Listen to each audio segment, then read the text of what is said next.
ரசூலுல்லாஹ் சொல்றாங்க, லா தசுப்பு அஸ்ஹாபி, என்னுடைய தோழர்களை நீங்கள் திட்டாதங்க அப்படின்னு.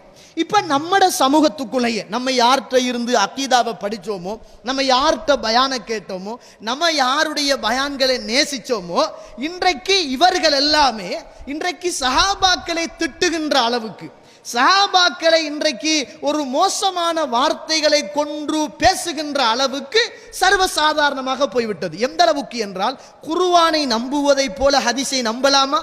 குர்ஆன்ல சஹீஹ் லைஃப் இல்ல, ஹதீஸ்ல சஹீஹ் லைஃப் இருக்குத்தானே என்று கேள்வி கேட்டு இன்றைக்கு குர்ஆனையும் சுன்னாவையும் பிரிச்சு இன்றைக்கு இருக்குகின்ற ஹதீதுகளை மறுக்குகின்ற அடிப்படைகளிலும், இன்றைக்கு இருக்குகின்ற சஹாபாக்களை, ரசூலுல்லாஹ் போற்றிய சஹாபாக்களை, ரசூலுல்லாஹ் சுவர்க்கவாதி என்ற சஹாபாக்களை கிரிமினல் என்றும் பேசுகிற அளவுக்கு சர்வசாதாரணமான காலங்களாக இந்த உலகத்தில் காலம் மாறிப்போய் கொண்டிருக்கிறது என்பதை நானும் நீங்களும் மறந்துவிடக் கூடாது. கண்ணியத்துக்குரிய இஸ்லாமிய உறவுகளே, அல்லாஹ்வுடைய நல்லடியார்களே, இந்த உலகத்தில் ரசூலுல்லாஹி ஸல்லல்லாஹு அலைஹி வஸல்லமுடைய காலத்தில் வாழ்ந்த ஒரு நபித்தோழர் தான் அலி ரலியல்லாஹு அன்ஹு. இவரை பொறுத்த மட்டில் இவர் சாதாரண ஒரு நபித்தோழர் அல்ல, இவர் நாலாவது ஹலீஃபா.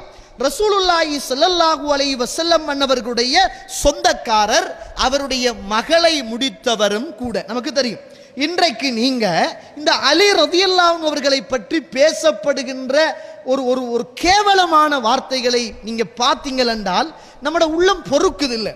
உங்களுக்கு தெரியுமோ தெரியாது, நான் சும்மா கேட்கிறேன். நம்மட வாப்பாவை ஏசினா நமக்கு கோபம் வருகுது, நம்மட உம்மாவை ஏசினா நமக்கு கோபம் வருகுது. இந்த உலகத்தில் மார்க்கத்தை கட்டி காத்த அந்த மாமனிதர்களை ஏசுகிற போது நமக்கு கோபம் வர இல்லை என்றால் நம்முடைய ஈமான் எந்த இடத்துல இருக்குது என்பதை நம்ம கேட்க வேண்டிய ஒரு காலகட்டத்தில் நானும் நீங்களும் இருக்கிறோம். கண்ணியத்துக்குரிய இஸ்லாமிய உறவுகளே, இன்றைக்கு எந்த அளவுக்கு பேசப்படுகிறது என்றால், அலி ரலியல்லாஹு அவர்கள் ஒரு கிரிமினல் அப்படி என்று கூட பேசப்படுகின்ற அளவுக்கு காலம் மாறி போய்விட்டது. ஆனால் ரசூலுல்லாஹ் அவர்களை பற்றி சொன்ன சிறப்புகளையும், அவர் சுவர்க்கவாதி என்று சொன்ன சிறப்புகளையும் நாம் படிப்போமாக இருந்தால், ஆனா இதை பேசுற ஆளை, இன்னைக்கு அலி ரலியல்லாஹு அவர்களை விமர்சிக்கிறவங்களை அல்லது சஹாபாக்களை விமர்சிக்கிறவங்களை நம்ம விமர்சிச்சு ஒரு ஸ்பீச் நடத்தினா இன்றைக்கு நம்மளை ஏசுற அளவுக்கு தான் ஆக்கள் இருக்குது. ஏசுறவரை இன்றைக்கு வச்சு புகழுகிற அளவுக்கு இன்றைக்கு சமூகம் மாறிட்டு. இன்றைக்கு அலி ரலியல்லாஹு அவர்களோ ஒரு ஆள் திட்டுறாருன்னு வைங்க, ஏசுறாருன்னு வைங்க, அதுக்கு நம்ம பதில் சொல்லி இப்படி இல்லை சஹாபாக்களை இப்படித்தான் மதிக்கணும் நம்ம ஒரு பயான் செய்கிறோம் என்று வைங்க. இன்றைக்கு எந்த அளவுக்கு சமூகத்துடைய உணர்வு மாறி போயிட்டும் என்றால், நம்ம நல்லதை சொல்லுகிற போது நம்மளை ஏசுவதையும், யாரு சஹாபாக்களை ஏசினாங்களோ பேசினாங்களோ இன்றைக்கு அவங்கள தூக்கி பிடிப்பதையும் இன்றைக்கு சமூகத்தில் காணக்கூடிய ஒன்றாக இருக்கிறது என்பதை நானும் நீங்களும் மறந்துவிடக்கூடாது. அந்த காலத்தில் ஒரு நபித்தோழர் சொல்றாரு பாருங்க, முஸ்லிம்ல 4778வது செய்தி. அமர முஆவியா இப்னு அபி சுஃபியான், அபு சுஃபியானுடைய மகன் முஆவியா ரலியல்லாஹு அன்ஹு அவர்கள் சாதர் அவர்கிட்ட சொன்னாங்க, நீங்க அலியை திட்டுங்க அப்படின்னு சொன்னாங்க. முஆவியா ரலியல்லாஹு அன்ஹு அவர்கள் சாதிட்ட சொல்றாரு, நீங்க அலியை திட்டுங்க அப்படின்னு சொல்றாரு. அப்ப அதற்கு சாதர் அவர்கள் திட்டல்ல, ஏசல்ல. அப்ப முஆவியா கேட்கிறாங்க, மா மனஅக அந்த சுப்ப அபத்துராப், இந்த அலிய அபத்துராப் என்ற அலி ரலியல்லாஹு அவர்களை ஏன் நீங்க திட்டல அப்படின்னு கேட்கிறாங்க. அதுக்கு சாதர் அவன் சொல்றாங்க, அல்லாஹ்வுடைய தூதருடைய காலத்திலே உள்ள 3 விஷயங்கள் அவரை என்ன திட்டாமல் ஆக்கிடுச்சு. அந்த 3ல் ஒன்று எனக்கிட்ட இருக்குமாக இருந்தாலும் இந்த உலகத்தில் சிவப்பு ஒட்டகங்கள் கிடைப்பதை விடவும் எனக்கு மிகவும் பெருமதியான ஒன்றாக இருந்திருக்கும். அதனால நான் அலி ரலியல்லாஹு அன்ஹு அவர்களை நான் திட்ட மாட்டேன் என்றார்கள் சஅத் ரலியல்லாஹு அன்ஹு அவர்கள். அப்படிப்பட்ட சஹாபாக்கள் திட்டுவதற்கு பயந்த அந்த அலி ரலியல்லாஹு அன்ஹு அவர்களை இன்றைக்கு சர்வ சாதாரணமாக உஸ்மான் அவர்களை கொலை செஞ்சாரு. இன்றைக்கு அவர் ஜனாசாவை 3 நாள் போட்டாரு. அவங்களுக்கு ஜனாசா தொழுவிக்கிறதுக்கு அவர் அனுமதிக்க இல்லை. இன்றைக்கு 15 பேர் தான் தொழுதாங்க என்று பேசுகின்ற அளவுக்கு சர்வ சாதாரணமாக இன்றைக்கு களங்கள் மாறி இருக்கிறது. இதை எதிர்த்து ஒரு மனிதன் பேசினால் யாரு பேசுகிறாரோ அவரை புகழ்றாங்க. இதுக்கு பதில் சொல்றவங்களை இன்றைக்கு கீறி கிழிக்குகின்ற அளவுக்கு சமூகத்தில் மாறி போயிருக்கிறது. அந்த 3 விஷயத்தையும் அவர் சொல்லுகிற போது, ஒரு நாள் ரசூலுல்லாஹி ஸல்லல்லாஹு அலைஹி அவர்கள் ஒரு யுத்தம், ஹந்தக்குடைய யுத்தம் இருக்கிறது, உங்களுக்கு தெரியும், முஸ்லிம்ல பதிவு செய்யப்பட்ட செய்தி. அப்ப ரசூலுல்லாஹ் அன்று இரவு சொல்றாங்க, நாளைக்கு நடைபெற போகின்ற யுத்தத்துடைய அந்த கொடியை நான் ஒருவரிடத்தில் கொடுப்பேன், அவர் அந்த கொடியை எடுக்கிற போது அவர் அல்லாஹுவையும் அல்லாஹ்வுடைய தூதரையும் நேசிக்கிறார், அல்லாஹ்வும் அல்லாஹ்வுடைய தூதரும் அவரை நேசிக்கிறார்கள் அப்படின்னு ரசூலுல்லாஹ் சொல்லிட்டு தான் போறாங்க. இப்ப சஹாபாக்களுக்கெல்லாம் ஆசையோடு இருந்தாங்க, அந்த கொடி நமக்கு கிடைக்கணும் அப்படின்னு. உமர்லாம் சொல்றாங்க, நான் எப்பையும் தலைமைத்துவத்துக்கு ஆசைப்பட்டது கிடையாது, நான் எப்பையும் தலைமைத்துவத்துக்கு ஆசைப்பட்டது கிடையாது. ஆனால் அன்று ரசூலுல்லாஹ் இப்படி ஒருவருடைய கையில் இந்த கொடியை கொடுப்பேன் என்று சொன்ன போது நான் ஆசைப்பட்டேன், அந்த யுத்தத்துடைய தலைவராக நான் இருக்க வேண்டும் என்று நான் ஆசைப்பட்டேன். நான் எப்பயுமே தலைமைத்துவத்துக்கு ஆசைப்பட்டது கிடையாது. ஆனால் ரசூலுல்லாஹ் இப்படி சொன்ன போது நான் ஆசைப்பட்டேன், அந்த யுத்தத்துக்கு நான் தலைவராக இருக்க வேண்டும் என்று நான் ஆசைப்பட்டேன். காலையான போது அல்லாஹ்வுடைய தூதருக்கு முன்னால் தலையை உயர்த்தி நான் நின்றேன். தலையை உயர்த்தி என்ற கையில கொடியை தரட்டும் அப்படி என்று தலையை உயர்த்தி நான் நின்றேன். அல்லாஹ்வுடைய தூதர் கேட்டார்கள், எங்கே அலி ரலியல்லாஹு அன்ஹு, அலி எங்கே என்று கேட்டார்கள். அந்த நேரத்திலே ரசூலுல்லாஹ் அந்த கொடியை கொடுத்து சொன்னார்கள், அலியே ரலியல்லாஹு அன்ஹு, திரும்பாமல் போங்கள், போய் போராடுங்கள், வெற்றியோடு திரும்பி வருவீர்கள் என்றார்கள். அப்போது அலி ரலியல்லாஹு அவர்கள் அந்த கொடியை எடுத்தார், திரும்பாமலே போனார். கொஞ்சம் தூரம் போய் ரசூலுல்லாஹ் கிட்ட திரும்பாம அப்படியே கொடியை பார்த்து கொண்டு கேட்டார், அல்லாஹ்வுடைய தூதரே யாரோடு போராட, எப்படி போராட என்று கேட்டார்கள். ரசூலுல்லாஹ் சொன்னாங்க, யாரெல்லாம் அஷ்ஹது அல்லா இலாஹ இல்லல்லாஹ் வ அஷ்ஹது அன்ன முஹம்மதன் ரசூலுல்லாஹ் என்று சொல்லுகின்ற வரைக்கும் நீங்கள் போராடுங்கள் என்று அல்லாஹ்வுடைய தூதர் ஸல்லல்லாஹு அலைஹி அவர்கள் அலி அவர்களுக்கு சொன்னார்கள். அலி ரலியல்லாஹு அவர்கள் திரும்பாமலே என்ன செய்தார்கள், அந்த கொடியை தூக்கி கொண்டு போனார்கள்.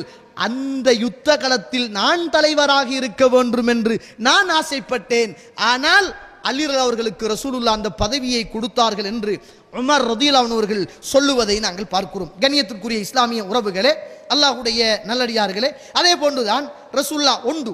அந்த இரண்டாவது என்னென்றால் அல்லாஹ் தஆலா அல் குர்ஆனில் நது அப்னாஅனா வ அப்னாஅக்கும் வ நிசாஅனா வ நிசாஅக்கும், நீங்க உங்களோட பிள்ளைகளையும் உங்களோட பெண்களையும் நீங்கள் அலையுங்கள், நீங்க உங்களோட பிள்ளைகளையும் உங்களோட பெண்களையும் அலையுங்கள் என்ற அந்த ஆயத்து இறங்கியவுடன் அல்லாஹ்வுடைய தூதர் ஸல்லல்லாஹு அலைஹி வஸல்லம் தஆ ரசூலுல்லாஹ் ஸல்லல்லாஹு அலைஹி வஸல்லம் அலியன், அலி அவர்களை ரசூலுல்லாஹ் அழைத்தார்கள். வ ஃபாத்திமா, ஃபாத்திமாவை அழைத்தார்கள். வ ஹஸனன் வ ஹுசைனன், ஹஸனையும் அழைத்தார்கள், ஹுசைனையும் அழைத்தார்கள் ரலியல்லாஹு அன்ஹும். அழைத்து சொன்னார்கள், அல்லாஹ்வுடைய தூதருடைய பிரார்த்தனை, அல்லாஹும்ம ஹாஉலாஇ அஹ்லி, யா அல்லாஹ் இது என்னுடைய குடும்பம் என்றார்கள், இது என்னுடைய குடும்பம் என்றார்கள். அந்த ஒரு வசனம்தான் அலி ரலியல்லாஹு அவர்களை திட்டாமல் என்னை ஆக்கிவிட்டது என்ற செய்தியை அன்றைக்கு சஅத் ரலியல்லாஹு அவர்கள் அந்த இடத்தில் சொன்ன செய்தியை நாங்கள் பார்க்கிறோம். கண்ணியத்திற்குரிய இஸ்லாமிய உறவுகளே, அல்லாஹ்வுடைய நல்லடியார்கள், இப்படி அல்லாஹ்வுடைய தூதர் ஸல்லல்லாஹு அலைஹி வஸல்லம் அவர்கள் மூன்றாவதாக ரசூலுல்லாஹ் சொன்னது என்ன தெரியுமா? ரசூலுல்லாஹ் ஒரு யுத்தத்துக்காக போகிற போது அலி ரலியல்லாஹு அவர்களை பொறுப்பாக்கிட்டு போறார். இந்த பெண்களையும் சிறுவர்களையும் நீங்க பாதுகாத்துக்கிட்டு இருக்கணும் அப்படின்னு ரசூலுல்லாஹ் பொறுப்பாக்கிட்டு போறார். அந்த நேரத்தையில அலிரவன் கேட்கிறாங்க, அல்லாஹ்வுடைய தூதரை யார் ரசூலுல்லாஹ், என்ன சில பெண்களுக்காகவும் இந்த சின்ன பிள்ளைகளுக்காகவும் என்னை பாதுகாப்புக்காக விட்டுட்டு போறீங்களே அப்படி என்று கேட்ட போது ஃபகால ரசூலுல்லாஹ் ஸல்லல்லாஹு அலைஹி வஸல்லம், அல்லாஹ்வுடைய தூதர் சொன்னார்கள், அமா தர்லா அன் தகூன மின்னி பிமன்சிலதி ஹாரூன மின் மூசா, உங்களுக்கு திருப்தி கிடையாதா? எப்படி மூசா அலைஹிஸ்ஸலாத்து வஸ்ஸலாம் ஹாரூன் அலைஹிஸ்ஸலாத்து வஸ்ஸலாம் அவர்களை அவருடைய இடத்தில் விட்டுவிட்டு போனாரோ அதே போன்று உங்களை நான் என்னுடைய இடத்தில் விட்டுவிட்டு போகிறேன் என்று அல்லாஹ்வுடைய தூதர் சொன்ன இந்த மூன்று செய்திகளும் தான் என்னை இவரை திட்டாமல் ஆக்கியது என்ற செய்தியை சொல்லுவதை நாங்கள் பார்க்கிறோம். கண்ணியத்திற்குரிய இஸ்லாமிய உறவுகளே, இன்றைக்கு அலி ரலியல்லாஹு அவர்களை ஒரு கிரிமினல் என்றும், இன்றைக்கு அவர் பதவிக்காக வேண்டி உஸ்மான் ரலியல்லாஹு அவர்களை கணக்கெடுக்கல என்றும், உஸ்மான் அவர்களுடைய ஜனாசாவுல தொழுவிப்பதற்காக வேண்டி அவர் சப்போர்ட் பண்ணல என்றும் பேசப்படுகின்ற செய்திகள் எல்லாம் இந்த ஹதீதுகளுக்கு முன்னால் வைத்து பார்க்கிற போது நாம் நம்முடைய ஈமானை பாதுகாத்து கொள்ள வேண்டிய தேவையும் கடமையும் இருக்கிறது என்பதை மறந்துடக்கூடாது. அலி அவர்கள் இந்த உலகத்தில் கொல்லப்பட்டாங்க. எப்படி கொல்லப்பட்டாங்க? அவர் எவ்வளவு நம்பிக்கையான ஒரு மனுஷர் பாருங்க. இப்படியெல்லாம் பேசி கொண்டிருக்கிற நேரம் ஒரு மனிதர் சொல்றார், அலியே ரதியல்லாஹு அன்ஹு, நான் நினைக்கிறேன் இந்த உலகத்தில் நீங்க இந்த திடீர் என்று ஒரு மௌத்து வந்துதான் நீங்க மௌத்தாகுவீங்க அப்படி என்று ஒருவர் சொல்றார். அப்ப அலி ரலியல்லாஹு அவர்கள் சொல்றாங்க, இல்லை, நான் அப்படியெல்லாம் நான் மரணிக்க மாட்டேன். நான் இந்த உலகத்தில் யாரோ ஒருவனினால் குத்தப்பட்டு என்னுடைய உடம்பிலே உள்ள ரத்தங்கள் எல்லாம் பீரிட்டு பாய்ந்து அந்த ரத்தங்கள் என்னுடைய முகத்தையும் தாடியையும் நலைக்காத வரைக்கும் இந்த உலகத்தில் நான் மரணிக்க மாட்டேன் என்றார். யோசிச்சு பாருங்க நீங்க. ஏன் ரசூலுல்லாஹ் சொன்னாங்களே, இந்த உலகத்தில் அலியுன் ரலியல்லாஹு அன்ஹு ஷஹீதாகித்தான் மரணிப்பாங்க நாங்க ரசூலுல்லாஹ்.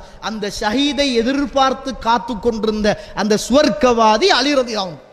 அந்த அலி அவர்கள் மரண தருவாயில குத்தப்பட்டு இருக்கிறார். அந்த நேரத்தில் சஹாபாக்கள் எல்லாம் வளைச்சிருக்கிற போது அலி ரலியல்லாஹு கேட்கிறாங்க, என்ன குத்தினவனை பிடிச்சிட்டீங்களான்னு கேட்டாங்க. என்ன குத்தினவனை பிடிச்சிட்டீங்களான்னு கேட்டாங்க. அப்ப சொன்னாங்க, ஆமா பிடிச்சிட்டோம் அப்படின்னாங்க.